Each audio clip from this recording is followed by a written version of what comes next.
Böyük istedadlar xalqımızın və dövlətimizin fəxri olan insanlar.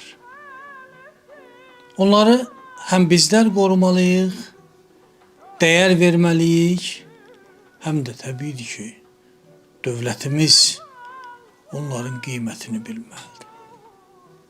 Ancaq bəzən olur ki, nə biz bilirik qədrini, bu böyük insanların, bu qeyri-adi insanların, nə də dövlət orqanları vaxtında onlara layiq olduqları dəyər verirlər. Və istedadların böyük əksəriyyəti çox ağır, məşəqqətli və incik ömür yaşayır. Dözürlər bir təhər, dayanırlar, nəsə saxlayır onları. Ancaq elə ki, bu insanlara öz ailə üzvləri, öz doğmaları layiq olduqları dəyər vermir. Onları qiymətləndirmir.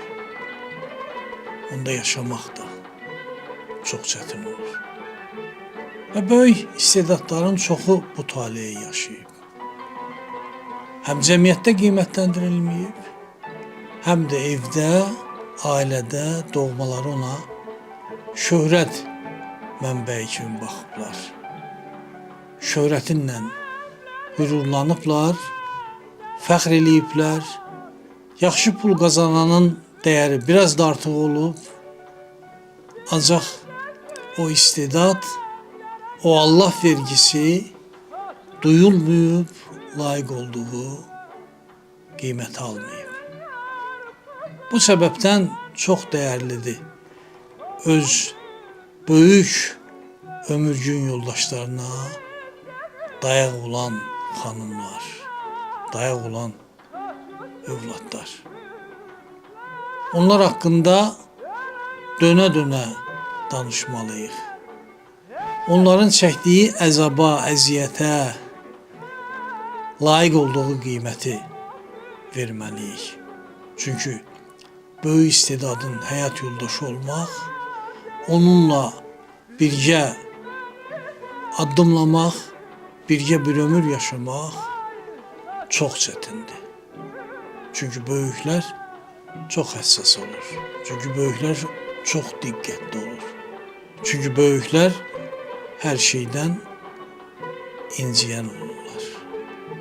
Bu günlərdə Qədir Rüstəmovun həyat yoldaşı Fatma xanım zəng eləmişdi.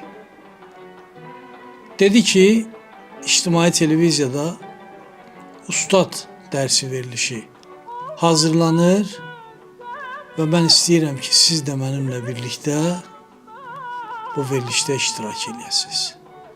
Mənim üçün çox böyük şərəf idi bu dəvət.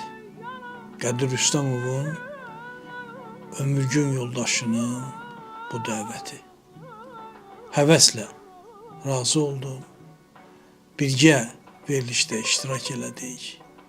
Qədir Rüstəmov haqqında düşüncələrimi dedim.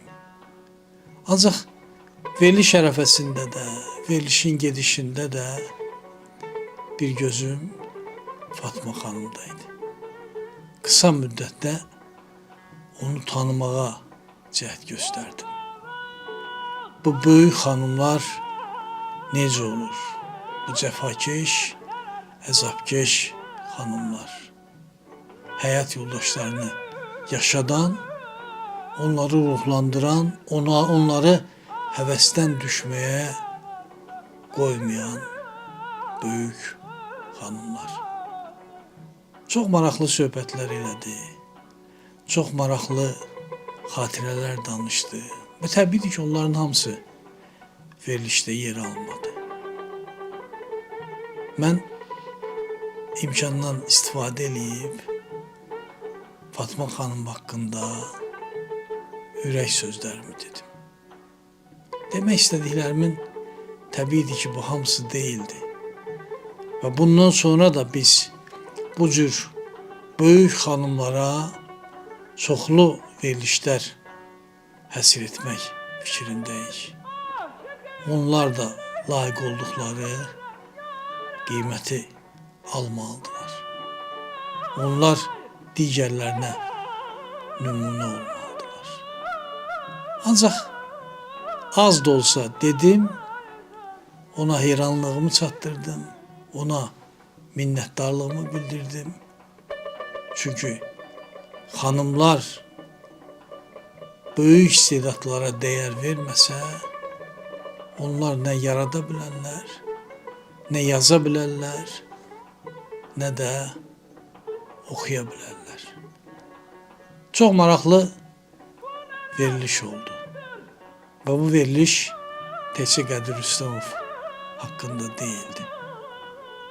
Həm də onun ömürgün yoldaşı, onun cəfakeşi Fatma xanım haqqında olan verilişdir.